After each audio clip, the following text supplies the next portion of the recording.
किसी ने एक प्रश्न किया था यहां से अलग कि कोई तांत्रिक मेरे पीछे पड़ा है और मेरे वंश का विनाश करने का संकल्प किया है, वो मेरा नाश करा है, क्या आप मुझे बचा सकते हैं? आपको सच्ची कहते हैं, किसी भी तंत्र में और किसी भी मंत्र में इतनी ताकत ही कि नहीं जो राधा नाम का जप करता है उसके ऊपर प्रयोग हो जाए। ये हम नहीं, अपने आचार्य बड़े बड़े महापुरुषों की बात कह रहे हैं। शाप ताप रोग शोक दारुण दुखारी, लाल इष्ट दुष्ट दलन कुंज भवनचारी। गोरे चरणार बिंद को आपने अपना आराध्य देव मान लिया है और राधा राधा राधा हम आपको अपने विश्वास और अपने हृदय और अपने आचार्यों की वाणी के अनुसार कहते हैं, किसी भी तंत्र का प्रयोग नहीं होगा। तंत्र का प्रयोग जानते हो कब होता है? जब तुम्हारा अशुभ कर्म तुम्हारे ऊपर लागू होता है तो वैसे ही संयोग बन जाता है और वही तुम्हें दंड देने के लिए तैयार हो जाता है। अगर हमारा कर्म हमको दंड देने के लिए तैयार नहीं तो वैसे भी कोई तुम्हें दंड नहीं दे सकता। आप बिल्कुल विश्वास कीजिए, कौन काहू के सुख दुख कर दाता, निज कृत कर्म भोग सुन भ्राता। यदि तुमने किसी के वंश का विनाश किया है किसी जन्म में तो तुम्हारे वंश का विनाश होगा, वो नहीं तो तुम्हारा कर्म करेगा। अब तुम्हारे कर्मों का नाश कौन कर सकता है? नाम नाम अनुल्लिख्यानंतान पितदपराधान मधुपतिर महाप्रेमा विष्टस्तौ परम देयम विमसति तवैकम श्री राधे गृणत ही नामामृत रसम। ये राधा नाम यदि उच्चारण कर रहे हो, मान लो हमारी प्रार्थना, तो तुम्हारे कर्म तुम्हें दंड नहीं दे पाएंगे। कोई भी इस त्रिभुवन में ऐसा पैदा नहीं हुआ कि तुम्हें कष्ट दे सके। तुम्हारा कर्म लागू होता है, वो कोई रूप रख सकता है, किसी भी व्यक्ति के दिमाग में बैठ सकता है, कोई भी घटना घट सकती हो, तुम्हारा ही कर्म है, कोई दूसरा नहीं। तुम सोचते हो मैंने कोई अपराध नहीं किया, ये तंत्र के द्वारा मुझे नष्ट कर रहा, भूल जाओ, तुम्हारा कर्म तुम्हें दंड दे रहा है। उसी कर्म का विनाश करने में समर्थ है भगवान नाम, प्रभु का नाम। और प्रभु भी जिस नाम को जपते हैं वो राधा राधा राधा। नाम संकीर्तनम यस्य सर्व पाप प्रणाशनम। जीते विनायक शुभ अशुभ विघ्न करे नहीं कोई, विघ्न करे नहीं कोई, डरे कलिकाल कष्ट भय। जो आनंद पूर्वक प्रभु का नाम, प्रियाजू का नाम उच्चारण कर रहा है, जितने भी शुभ विनायक अशुभ विनायक सब भयभीत हो जाते हैं।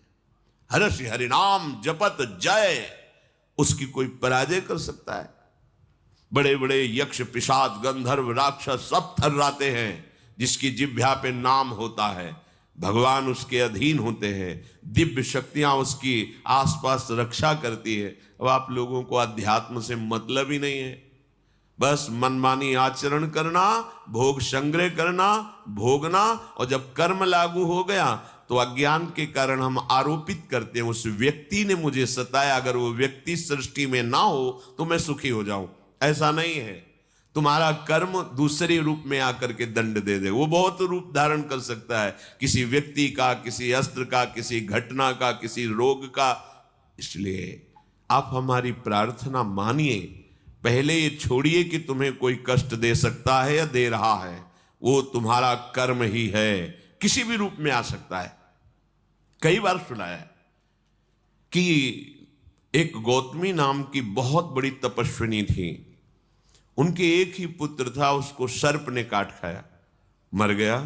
तो वहां के कुल भील उठा करके लाए और कहा, हे देवी आपके पुत्र को काले सर्प ने काट लिया और वो मर गया। वो बहुत क्रोधित हुई और उनका आज हम सर्पों को ही भस्म कर देंगे।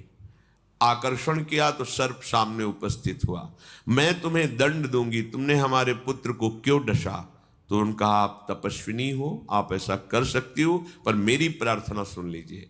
मैं बिल्कुल अपने वश में नहीं था, मेरे ऊपर मृत्यु सवार थी इस बालक की, और उस मृत्यु ने मुझे विवश करके कटवाया है। बात समझ में आई? हाँ, ठीक बात कह रहा है। मृत्यु का आकर्षण किया, मृत्यु सामने उपस्थित हुई मूर्तिमान, कहा मैं अपने तपोबल से तुम्हें भस्म कर दूंगी। तुमने सांप को प्रेरित किया और सांप ने मेरे पुत्र को डसा और मर गया। तो उनका क्षमा कीजिएगा, मेरा कोई दोष नहीं, मुझे काल ने प्रेरित किया। काल से प्रेरित होने के कारण मैं मृत्यु सर्प के ऊपर अपना सामर्थ्य करके उसे वशीभूत करके उसे कटवाया और वो मर गया। हाँ, ये बात सही है। काल का आकर्षण किया, काल भगवान उपस्थित हुए, आपने मेरे पुत्र को क्यों मरवाया? तो उन्होंने कहा तुम्हारे पुत्र के कर्म से मैं प्रेरित था। काल किससे प्रेरित? तुम्हारे कर्म से, अर्थात तुम्हारे पुत्र के पूर्व कर्म से काल प्रेरित होकर काल ने मृत्यु को, मृत्यु ने सर्प को और सर्प ने डस लिया। तो जब हम विवेक से मूल में पहुंचते हैं तो हमारा कर्म ही हमको दंड दे रहा है, कोई दूसरा नहीं। ये विश्वास कीजिए, आपका कोई कर्म है जो आपको दंड दे रहा है। आप कोई साधारण नहीं, भगवत आश्रित हैं, तो आपको कैसे कोई दंड दे सकता है? इसलिए एक उपाय है कि आपका वो कर्म नष्ट हो जाए जो दंड देने के लिए उद्यत है, उत्साहित है, वो है भगवन नाम, भगवद आश्रय। जिस समय आप अपने आप को और अपनी मानी हुई समस्त संबंध और भोग सामग्री को प्रभु के चरणों में समर्पित कर देंगे, अब किसी की ताकत नहीं कि वहां मनमानी कर सके।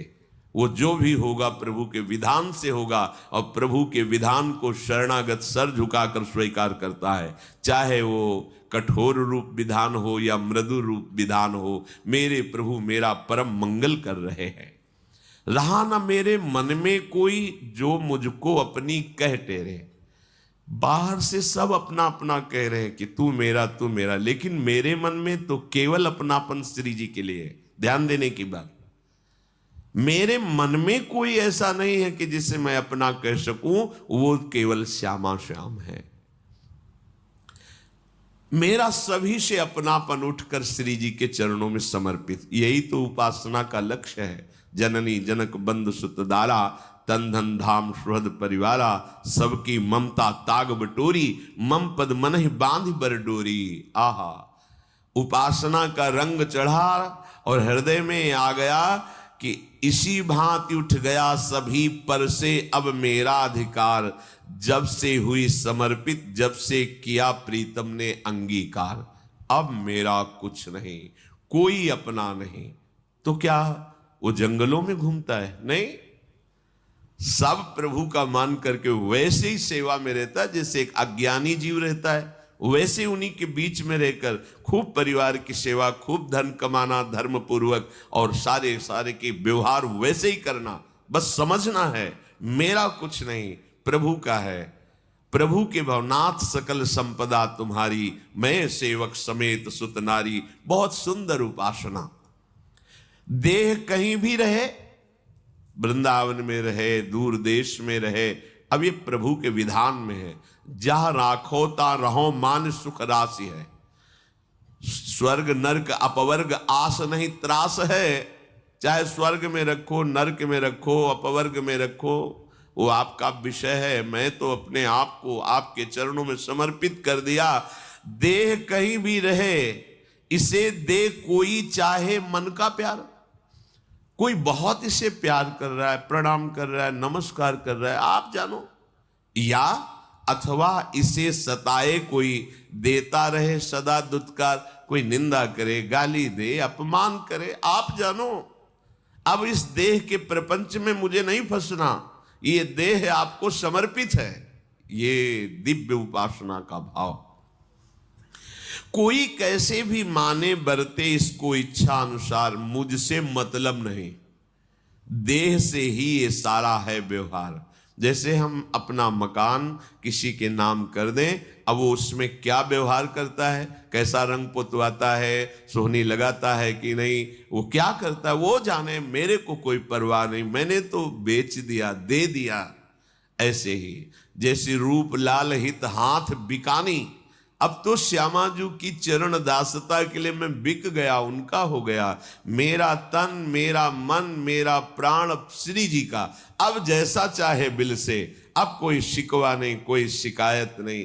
फिर अगर शिकवा शिकायत है तो दिया क्या? अरे शरीर आपने अपना मान रखा है, मन आपने अपना मान रखा है, क्रियाएं अपनी मान रखी, भोग संपत्ति तो शरणागत काहे से हुई है? तनुवांग मनोभिर्मलई सोहम तवैवाश्रिता, शरीर मन वाणी सब अपने प्रभु को समर्पित। अब जो हो आप जानो, आप हमारे तो सिर्फ आप हो, न कोई कर्म हमारा है, न कोई व्यक्ति हमारा है, न कोई वस्तु हमारी है। अजात पक्ष एवं मातरम खगा।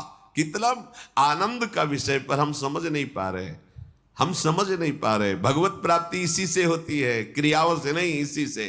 अपने आप को समर्पित कर दिया, अब जो भी हो रहा है मेरे नाथ करवा रहे। तो पापाचरण भी होगा नहीं। जहां सूर्य होता है वहां अंधकार नहीं होता, जहां राम तहां काम नहीं, जहां काम नहीं राम। ऐसे उपासक के हृदय में कामना ही नहीं रहती, और कामना ही पाप का मूल है। फिर पाप कैसे हो सकता है? प्रभु के चरणारविंद में समर्पित होते ही अंतःकरण दिव्य हो जाता है, प्राकृतिक नहीं रहता। वो दिव्य आनंद का भोग करता है। तो पार्थिव भोगों की कामना कौन करे? मैं तो बन सकती न किसी की अब ममता की वस्तु कभी, ना कोई मेरी ममता को चुरा सकता है, और ना मैं किसी की ममता स्वीकार कर सकती हूं। जो उपासक को कोई प्यार करता है, ममता करता है, भाव रखता है, वो पोस्टमैन का काम करता है। उसकी ममता उठाकर युगल चरणारविंद में रख दी, और युगल चरणारविंद की ममता को दृढ़ करने के लिए उनकी बात बता दी। श्री जी और वो जन, और वो जन और श्री जी, आप तो बस सेवक। हमें कोई प्यार करता है, हमें कोई नमस्कार करता है, तो हमें नहीं, ये वस्तु श्री जी की है, ये श्री जी को कर रहा है, उसका हिसाब श्री जी देगी। इसे कोई मारता है, गाली देता है, अपमान करता है, कोई फर्क नहीं, श्री जी की है, श्री जी जाने।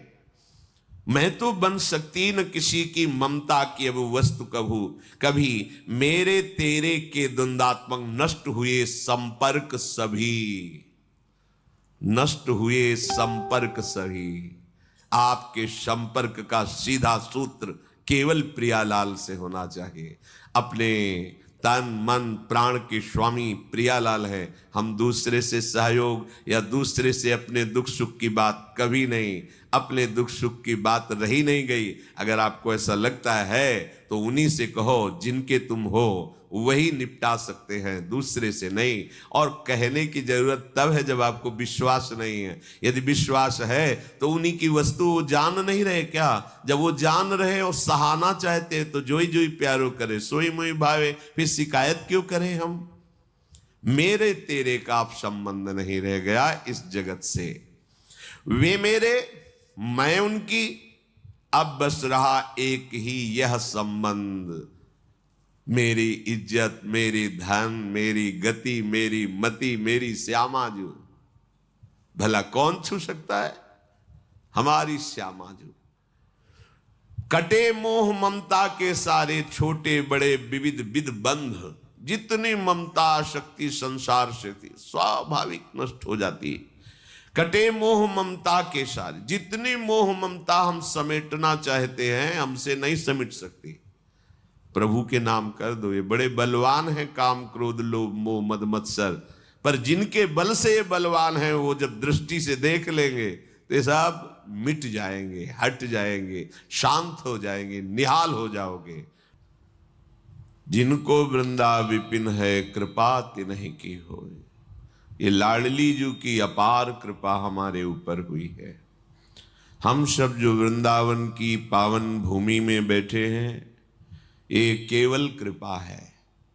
हृदय का पूर्णतया निर्विकार हो जाना ये केवल कृपा है।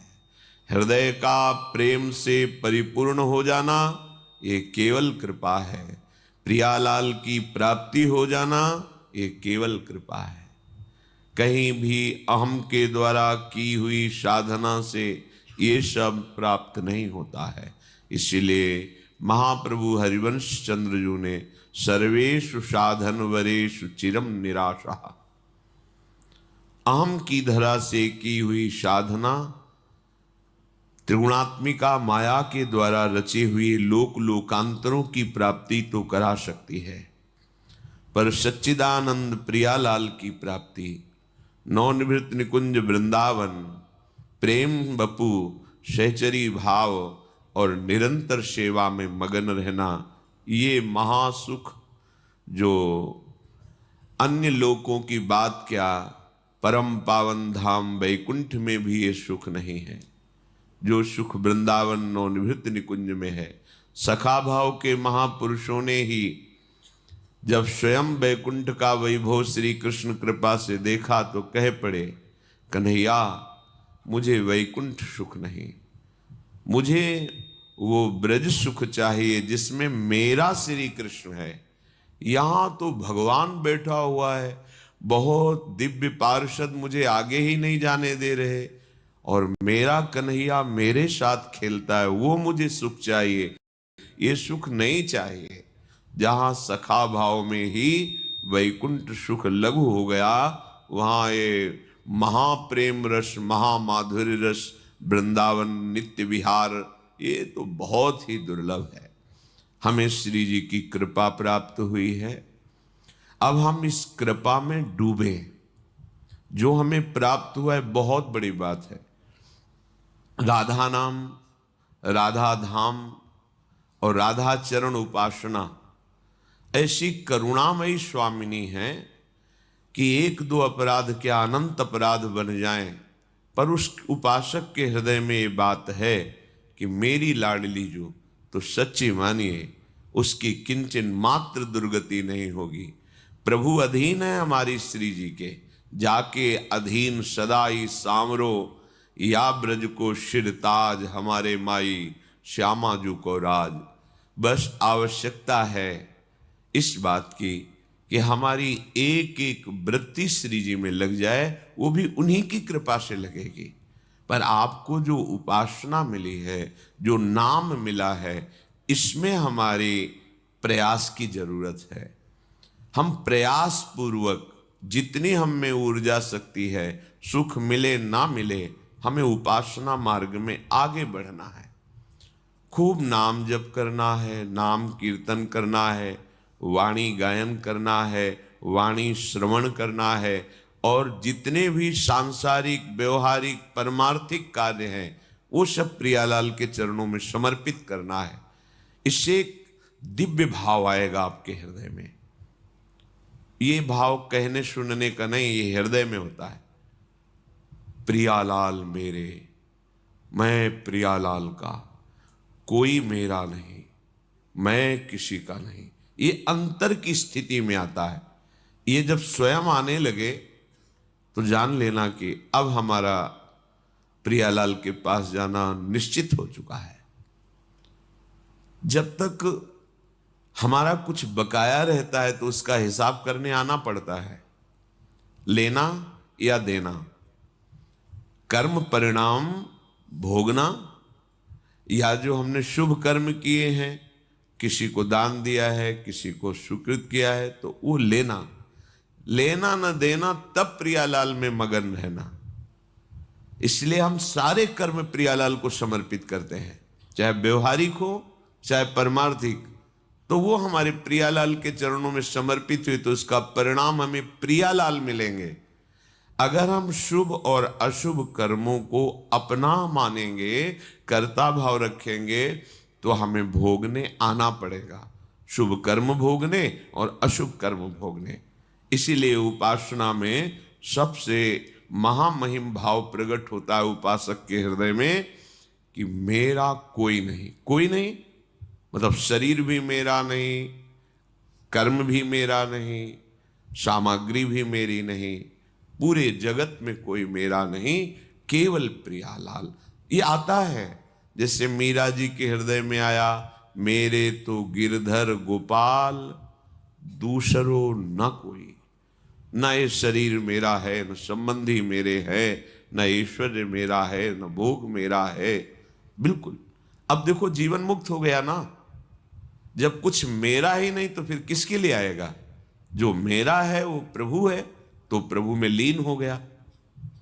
ये स्थिति हृदय में धारण करनी है। व्यवहार में रहते हुए भी, गृहस्थ में रहते हुए भी अंतर से भाव रखना है, ये सब प्रभु का है, उन्हीं का है। तुमने प्रकट थोड़ी किया, तुम कुछ बना थोड़ी सकते हो। प्रभु के बनाए में ही तुम कुछ बिगाड़ कर रहे हो। उसी में खेल रहे हो। है तो सब कुछ प्रभु का बनाया हुआ, तुम्हारी बुद्धि भी प्रभु की बनाई हुई, तुम्हारा मन भी प्रभु का बनाया हुआ है, तुम्हारा तन भी प्रभु का बनाया हुआ है। पर जब तुम अहंकार कर लेते हो तो दिशा गलत हो जाती है, इसीलिए तुमसे अधर्माचरण पापाचरण बनते हैं और फिर उनका दंड तुम्हें भोगना पड़ता है। उपासक, मैं हूं एकमात्र उनकी ही, वे ही एकमात्र मेरे, रहा न मेरे मन कोई, जो मुझको अपनी कह टेरे। इसी भांति उठ गया सभी पर से अब मेरा भी अधिकार, जब से हुई समर्पित, जब से की प्रीतम ने अंगीकार।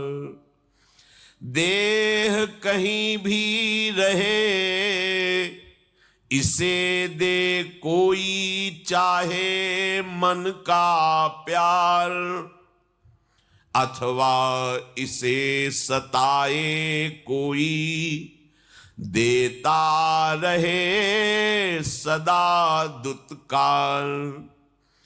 कोई कैसे भी माने, बरते इसको इच्छा अनुसार, मुझसे मतलब नहीं देह से ही यह सारा व्यवहार।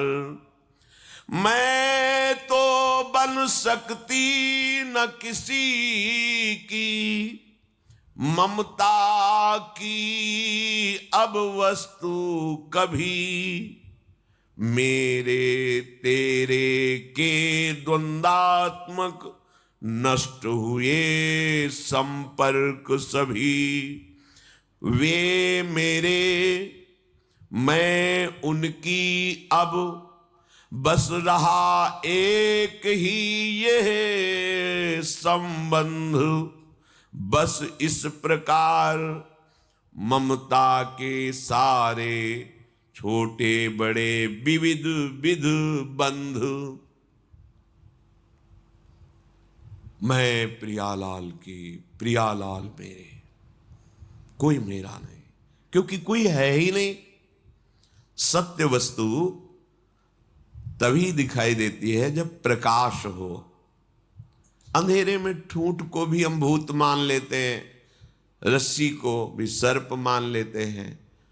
अज्ञान अंधकार के कारण हम प्रभु को प्रभु के रूप में ना जानकर ये पत्नी, ये पुत्र, ये मित्र, ये शत्रु, ये अनुकूल, ये प्रतिकूल, प्रपंच की रचना हमने स्वीकार कर ली। इसीलिए प्रपंच में फंसकर हमारी दुर्गति हो रही। मैं हूं एकमात्र उनकी, ये बैठा लो, हृदय की बात है।